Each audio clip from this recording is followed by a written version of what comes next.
Hello, everybody. It is Dee and Renee, and we're getting used to this time frame. So today is my fault. Yeah. So I'm here in beautiful, sunny Northern California. Actually, it's finally gotten into the low 70s. Dee is coming from Medicine Hat, Alberta. Dee, tell us what's going on in in the Hat. We had a brutal winter storm on the weekend in the Hat that was province-wide, that crippled highways and caused closures and accidents and wreaked havoc on all the farmers calving and all that crazy jazz. And it's cold today. It's freezing. It's below freezing temps at night. So if you can imagine, all your perennials and your trees and everything are coming up and budding out, and then we get a classic Alberta spring storm. So lots of fun. Wow. Well, you know what? I went to LA last weekend. The weather was cold there. Then I went over to Vegas, and then it was pouring rain. My boyfriend told me that I'm the bad penny, so I came back to Los Gatos. Where it's sunny. That's right. Hey, Awesome. Everybody, if you are logging on, tell us where you're from. Tell us, let's see, what should we, we're talking about Mom's Day today. And Dee has come up with a wonderful dinner menu, but see, I'm a brunch person.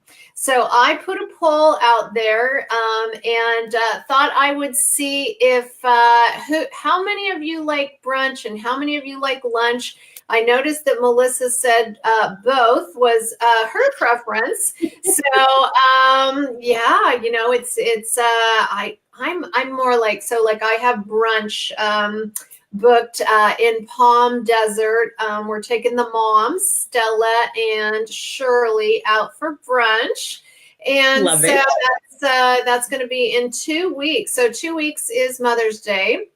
So Dee, tell us a little bit about what you have planned here for this dinner menu. I just, Mother's Day, May, usually everything is in full bloom. The bees are working, lots of fresh flowers. So when I think of Mother's Day, I think of just light and fresh. So usually the lighter colored linens come out, beautiful flowers are everywhere. So light and crunchy and fresh is just kind of my theme. And I picked a little bit lighter food. Traditionally, lots of mamas don't eat really heavy food. I know that doesn't partake to everybody, but they tend to be so polite when it comes to dining out and eating. So I just wanted to keep the menu a little bit light and fresh, but this is just one simple example. So we have a lot more to come. But this is just a sample menu of some really easy ideas. Yeah. Wow, awesome. So what is this? That is a kohlrabi and radish salad with mint dressing. It is delicious, and it is all so fresh. And the wonderful thing about where I live, and I brag it up all the time. So this week I did a little bit of meal prep and plan video the other night and was showing everybody all the delicious goods that I can buy locally. And those radishes are fresh out of the ground. The mint is fresh out of the ground. The kohlrabis right now coming are really, really nice. And so I'm going to show you how you can have some beautiful crunchy plated salads with fresh ingredients, and how you can make dressings for salads that don't require oil also. So that's a really big one, because when we're doing full meals, salads and entrees, it's really easy to use up your oil, but I want to show you that you don't need oil to make a delicious dressing. So that's going to be one of my really big tips this week, and to show you how to keep it fresh. So I know a lot of times we get a lot of feedback on yuck, yuck, yuck. I hate, sugar-free bottle dressings, and you know what? You don't have to eat them. So I'm gonna teach you how to make a few really simple dressings that you can really adjust to whether you're in maintenance or whether you're in a losing phase, because super tasty olive oils, there is such a, I want to do a whole roadshow on olive oils. And I know that would be right up your alley because they're Me so too. tasty. Yeah, and they're so yummy. And so for maintenance, the flavor that you can add to your dishes with that is amazing and totally compliant. So we're going to give you some options to learn how to use either or. Yeah. I love it. And one of the things I have to say is before I did the Ideal Protein Protocol, which was 7 years ago, by the way, May is 7 years for my clinic. And Wow. so we have anniversary month coming up. But, really, I was a huge creamy Caesar's dressing, blue cheese dressing, ranch dressing, pretty much ranch on a lot of things Yeah. that it did not belong on. And so, one of the things that I started recognizing, and we've talked about this, was that all that dairy, all that cheese, yeah, it wasn't working for me. So I have learned a lot of things. Let's say hi to a couple of people. Stephanie is from Montreal, and Wow. Alicia is with us from Nebraska. Hello, And Stephanie and Alicia. yeah, and we've got West Virginia in the house, just like every week. Nice to That's see awesome. you.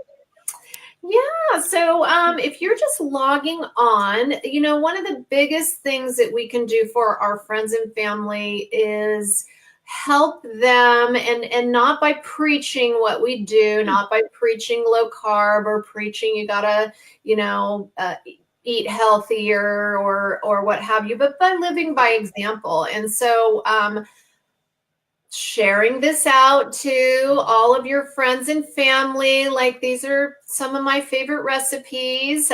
We love, I can't tell you how many wonderful clinics actually really, we love when you share from it, and, really.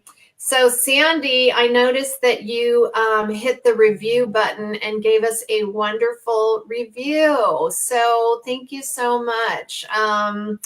It's also so nice. I don't know if you guys know, but on our page, we have a review tab, and we love that. So if you would review us, share, all that good stuff. All right, I'll get back to my job over here.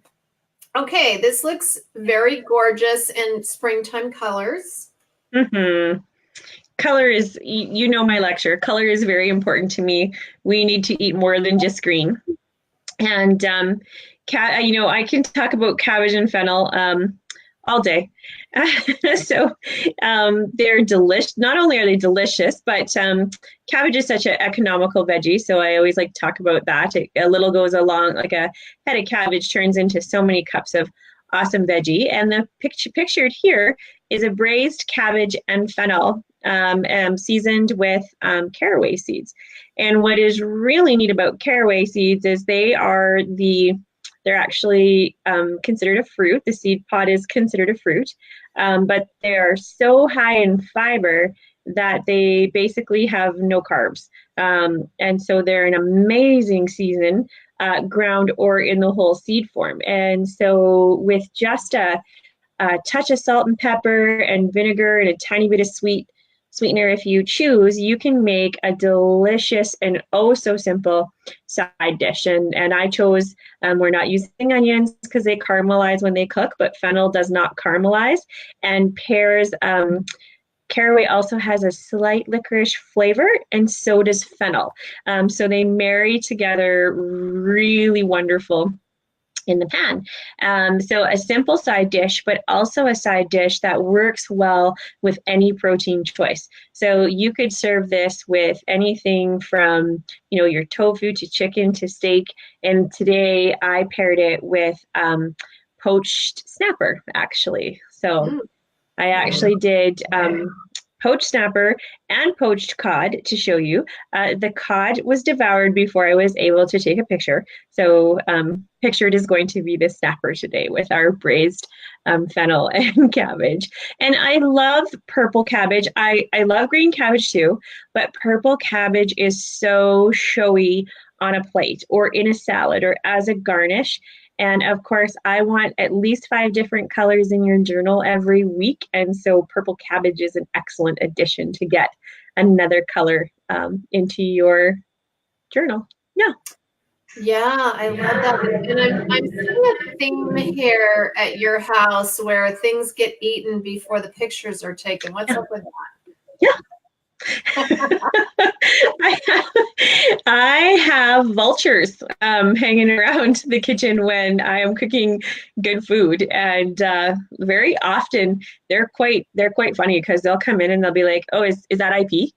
And I will say, "Nope," and they will eat it up. Like even if if I'm doing it for IP design. So, but it's actually kind of good because they are my taste testers, right? So sometimes I'll get like, "Oh, mama, that was like really good," or "that was like a little too spicy," or it was okay, So it's good. It's good to get, critiqued by the different taste buds, even in my own house. Yeah, for sure. Mm-hmm. All right. Let's see what we have up next here. Mm-hmm. So that's our poached snapper. And we do a lot of baking and we can talk about grilling but we haven't talked about poaching a lot. And it is a really simple cooking method and really fast.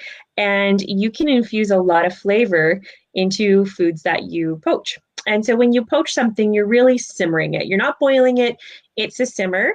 And the snapper pictured there, I infused it with a little red pepper flakes, chicken broth, green onions, a splash of Bragg soy aminos right in my poaching broth. Now you can poach in plain water, but poaching it in infused broth really, really brings out the flavor. And then I had made just a light and not a cream sauce, just a thin lemon sauce to go over top. So and again, using fresh herbs and garlic and a little bit of lemon and a tiny bit of stock. So you don't need any heavy cream sauces or oils. You can keep it nice and light and fresh. And then if a little bit of that sauce runs, into your braised cabbage or into your kohlrabi salad, it still all tastes nice. It doesn't ruin your plate. So yeah. So really simple method, but really, really tasty, really, really tasty. So, yum.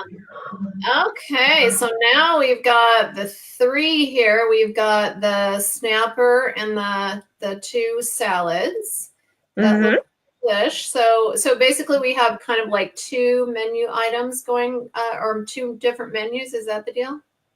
Yeah.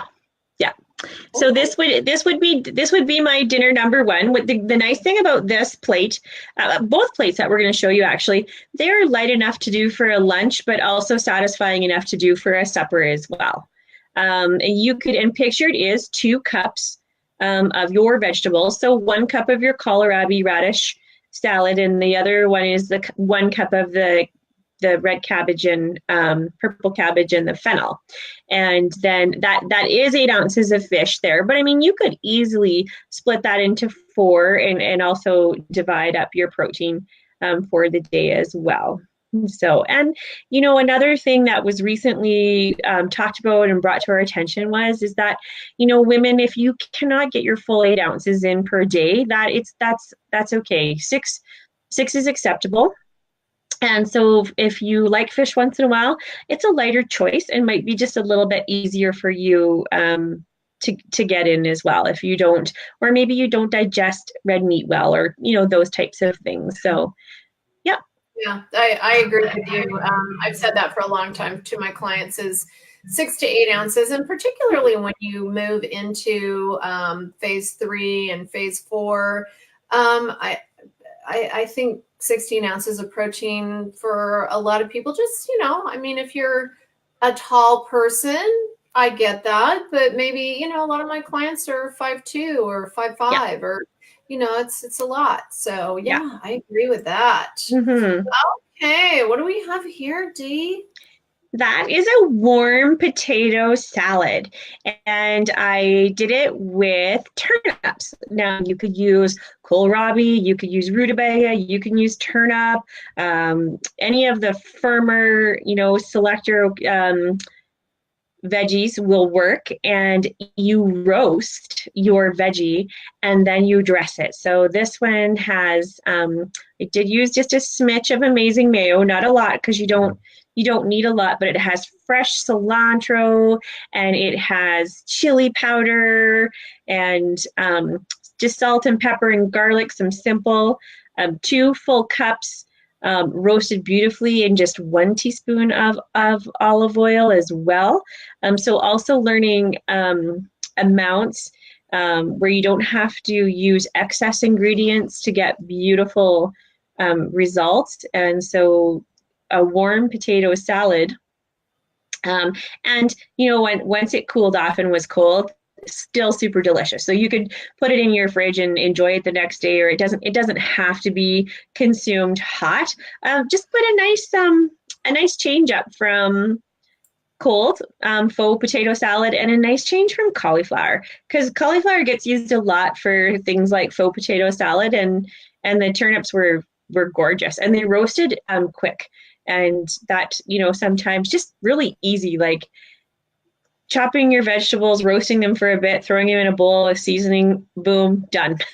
So really fast and simple, and just your flavor creations. I ended up using a little bit of chili powder that had heat in it instead of just plain chili powder, just because I like that, and it had a great zing to it. So, So, what do you feel is the best and closest flavoring to actual potatoes, or does it change with the kind of dish that you're making? yeah, well, so to me, different vegetables have distinct taste, and that can be unique to you. So peppers, I love, or peppers, radishes, I love as in place of a roast potato, or say if you were doing like a 1 pot roast or something like that. When you throw those radishes in whole and roast them, they come out wonderful, and they really are so mild that they will absorb whatever seasoning you put with them. So I think they are, when you're not dicing and chopping up, I think they're an excellent, like whole little baby roasted potato. I do like turnip. Um, I really enjoy the turnips as pictured here, like as the side salad. In soups, when I'm replacing potatoes, I actually prefer rutabaga. And the reason why is that they're just more dense and sturdy. So they don't mush and fall apart as fast. Again, too, they absorb the flavor and the liquid. So it really just depends what I'm actually making, but I think there's multiple options that you can use, and sometimes too, what's in season as well too. I know where you live, your in season is a little bit more extended than ours, so we can go through a period here where our fresh vegetables get a little sad for a few months before they perk up. So sometimes it's really just on what really looks good in the grocery store too. So that goes back to learning how to cook seasonally, which I think, basically the month of May is also the anniversary of Dea Renee. So we started our cooking show last year. So one of the things that we did originally is each show was based on a different vegetable to begin with, and maybe we'll revisit that again this year. But one of the things that Sandy asked here is, could you sub kohlrabi? Absolutely. Yeah, it's a kohlrabi. I actually, in my mind and palate, is just a massive radish. Honestly, I find them peppery and firm, and I think that's why they pair so well with the radish. So, for example, like in that raw kohlrabi and radish salad, they go so well together because they're so similar, Yeah. but different. Okay. Yeah. Mm-hmm. Awesome. Okay. Well, thank you for asking that question. Let's say Mm-hmm. hello to Cindy from Minnesota. Hello, Cindy. Joelle is here with us. Hello, Joelle. Okay, so you guys, if you are interested in these recipes and you're not already getting them, so if you already get our newsletter, you don't have to do anything. It's going to come to you next Monday. But in the event that you're not getting our Monday newsletter with the recipes in it, be sure to type in the word newsletter. And you're going to get a two-step process where you have to say yes first. It's going to come to your Facebook Messenger. You're going to say yes to accept that it's okay for us to send you our message. And then number two, you're going to click on the newsletter button. And then that's going to send you out to the subscription link so that you will always get our Monday recipes. And I want to send a shout out to one of my favorite clients, Melissa, who does our newsletter for us every week and so many other things for us. So it's just super awesome. Thank you, Melissa. Yeah. Okay. So I noticed that we have this delicious picture, but what's the green stuff? That is cucumber mint dressing. No, cucumber dill. I made a lot of dressings this week, guys. This is a cucumber dill dressing, and this dressing is so simple and so fantastic, and a great example of another dressing that you can make that does not need any oil. So if you need to incorporate your daily oil allowance, boom, done, easy. But if you're looking for a salad dressing and you already use your oil, this is amazing. So fresh cucumber, fresh dill, garlic, salt and pepper, tiny bit of water. You can use a splash of apple cider vinegar or lemon juice if you want. And you just, you know what, I'm going to give you specific amounts, but you can play with those. It doesn't have to be perfect. So if you like it thicker, you can add a little bit more cucumber. If you like it thinner, a little bit more liquid to it. And that is my base dressing for my red oak steak salad. And of course, I'm never going to stop bragging when we get local produce, but that salad pictured, I should have taken a picture of it, tossed before I put the meat on it, as the lettuce is actually what the red oak is, red oak lettuce, gorgeous, fresh, organic. That is where the red oak comes from. It's actually the type of lettuce. And it is just a blend of just beautiful colors, fresh greenhouse cucumbers, fresh greenhouse radish, fresh greenhouse onion. I should have taken a picture of my bag of dill. So for $2, fresh organic dill comes in a huge bag. The smell is just, when it's picked fresh and you can go in and buy it in a fresh farmer's market almost daily, the difference is just, it's outstanding. And so that is just a light, fresh salad, which you could enjoy on your own, but then you can simply turn it into a full meal by adding your choice of protein on top. So you could do fish, you could do chicken, steak, you could do grilled tofu. The warm faux potato salad with it is awesome. And actually you can tell in the picture there of the dressing that I had dressed the salad. You can see the level went down in my dressing bowl, and that dressing is in my fridge today. And that one pictured actually has no oil in it because I used my oil allowance for the day in a little bit in my faux potato salad that you see there.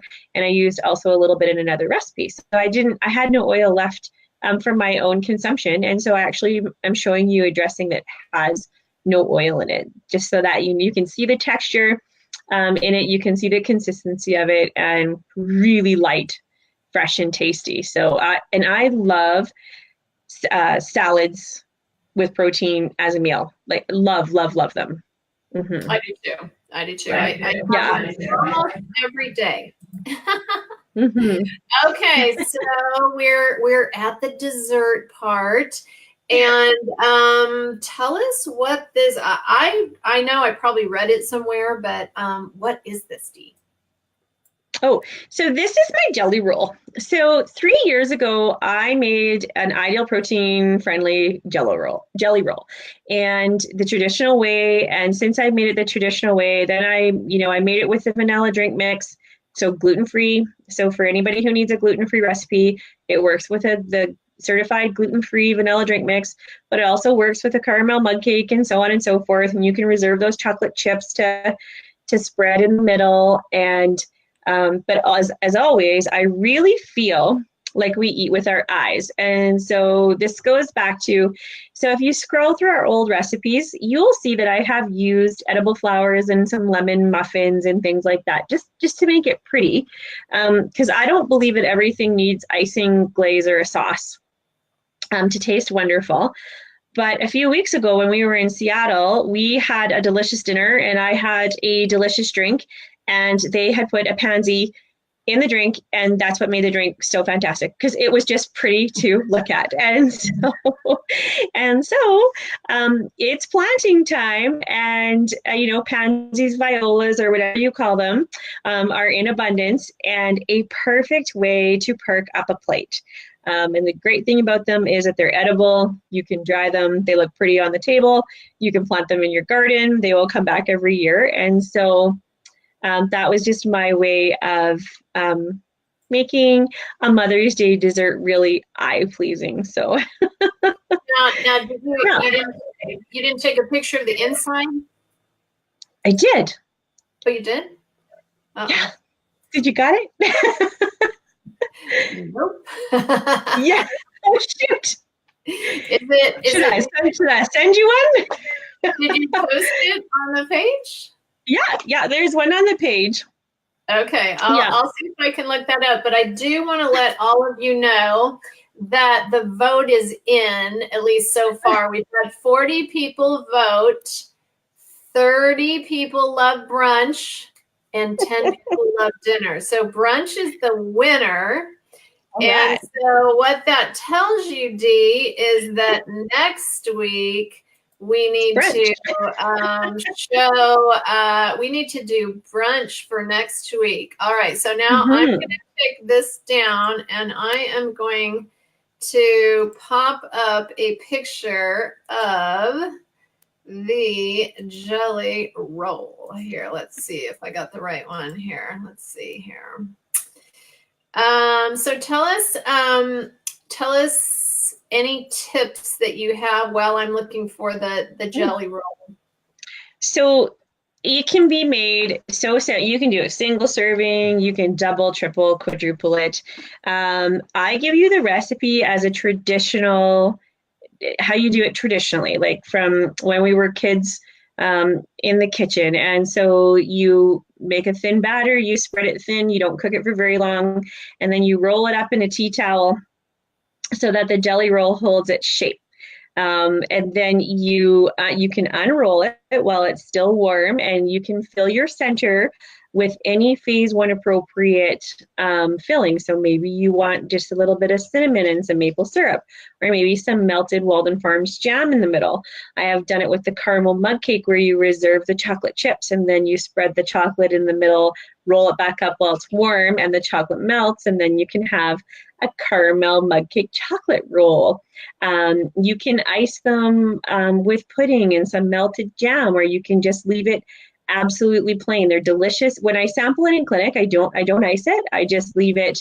I fill the center with whatever my choice is, and then slice them and put them on a plate. And they're so light and airy and sweet, and they're very, very pretty pinwheeled on a plate. So even though it's not new, every time we make them, I can adapt them to make them a little bit better. So it's one that I do like to present and use over and over. So, because it is so versatile, and it is also a recipe. Like, again, I do get a lot of requests for gluten-free. And so this is one that I know works beautifully with a vanilla drink mix. And so then it's, certifiable gluten-free and nice and light and airy. And again, just, I really feel like a big part of our meals is that we really digest things with our eyes. So we always kind of predetermine how good something is by how it looks. So sometimes if something looks amazing, we are like, oh, that was amazing. But really it might not be. So just like, things, Not everybody is like that. Some people definitely use their taste buds first, but I have to tell you, I use my eyes first. I really do. So, I love it. So, all right, you guys. Well, Dee, next week, then, you know what your assignment is. It is you. brunch for everybody. And we hope that you loved all of these. In 2 weeks is Mother's Day, so we'll have one more segment about Mother's Day. If you have a special Mother's Day recipe that you love, that you would like to have Dee recreate for you, that is phase one friendly, send it over. Send it over to Dee. You can private message, or you can put it in the comments section. And we're testing out this new time frame. So let us know if this time frame is working for you, or if you liked our old noon time frame better. So we're just kind of seeing what really works for everybody. I know that this is a better time for Dee because she broadcasts from home. So Dee, I'm looking forward to next week, and looking forward to all the goodness for Mother's Day. Anything that you want to share with everybody before we go? Yeah, I do. I was reading some really, really interesting comments this week. And one of them really struck a chord with me, and it was about being on protocol was like a punishment. And I really thought that that was profound, because, if you've committed to, and everybody has, it's coming back to, we talk about this a lot, figuring out what your why is and figuring out why you're trying to get healthy. Is it for health reasons? Is it for, cosmetic and aesthetic reasons? Is it just to look good for one day, because you're going to see family or friends, or, have a reunion? Is it really something important to you, or is it, just is your goal short term? Is it long term? What are you really doing? If you're doing something like the Ideal Protein Protocol, yeah, it's strict, it's restrictive, because when it is, it works expedient, it works fast. So I don't view it as punishment. I view it as reward. You get rewarded for your work really, really quick, and all of the things you feel that you're being, punished against, it will all be there when you're done. So we want to practice creating a different language or different thoughts, like if you slip up and eat something that you're not supposed to when you're on phase one protocol, that doesn't make you a bad person. It doesn't make you bad. It's okay. It just doesn't work in the success rate in the Ideal Protein Protocol, because it is a specific protocol, but it doesn't make you bad. It doesn't make you a bad person. It doesn't make you have a bad week. Like, your week isn't bad. Like, it didn't destroy everything good in your life. So we want to really start changing the language and the focus on our why. Let's figure out our why, and be really proud and support each other on the journey. And you're going to make mistakes along the way, and it's okay. Yeah, you're going to make mistakes, and that is such an important thing to focus on, Dee. I really like that you brought that up, because my clients that feel deprived immediately go back to old habits and immediately gain all their weight back. So when you don't feel deprived, when you're doing this because this is your choice, when you're making a lifestyle change, no matter what that lifestyle change is, you don't have to be on Ideal Protein to be wanting to low carb and to be wanting to try new recipes that you're seeing on this event or on our broadcast all the time. Right. It's super important. Mm-hmm. And if you're feeling deprived, maybe this isn't the right thing for you to do right now, or ever, honestly. And I was just having this conversation with a really good girlfriend of mine who, she's been on Ideal a couple times, and little by little, she went back to some old habits and gained some weight, and she wasn't happy about it. And she decided last October that she was going to just make some lifestyle changes. And I told her, I was like, you know what, you're welcome to come back and go on my program. And she said, you know what, Renee, the thing that has really been killing me is like I'm all in or all out. And I really have to, this has to be about making a complete change in what I do and not feeling deprived. And if I feel like having something, I do that one time and then I am back at it. And I'm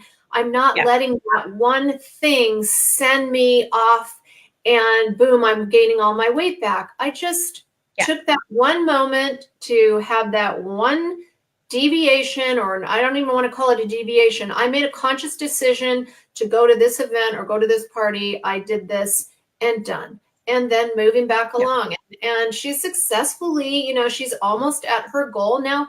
Yes, had she done a strict phase 1 protocol, probably would have been 3 or 4 months done and done.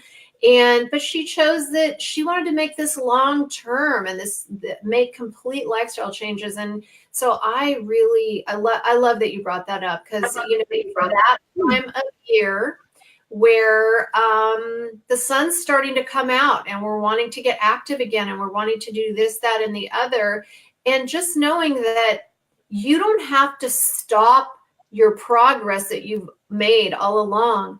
Just keep rolling down the road and make decisions as you go that are conscious decisions. So love that. All righty. So good last words for that video. All right. So have a good one, everybody. We will see you next week. Have a wonderful, wonderful week. And send us a broccoli emoji if you love dinner, and send us do they have egg emojis? Send us a breakfast emoji if you like brunch better. And always, we love your hearts and your thumbs up. Okay, guys, have a good one. Bye, Dee. Bye.